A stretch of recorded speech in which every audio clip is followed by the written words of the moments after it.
சற்று முன் வெளியான தகவல். 8வது ஊதியக் குழுவில் முக்கியமான தகவல் வெளியுள்ளது.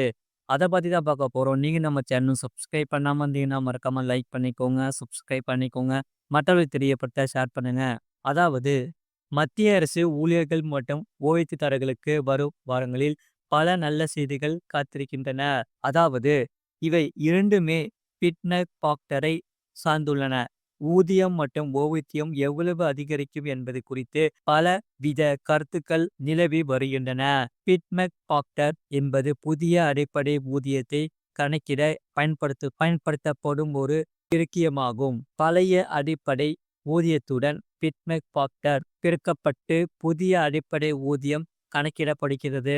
ஆகையால் 8வது ஊதியக்குழு உறுப்பினர்களால் நிர்ணயிக்கப்படும் பிட்மேப் பாக்டர் மிக முக்கியமானது. முழுவீடியோ லிங்க் கீழே இருக்கா, கிளிக் பண்ணி பாருங்க. மறக்காம லைக் பண்ணிக்கோங்க.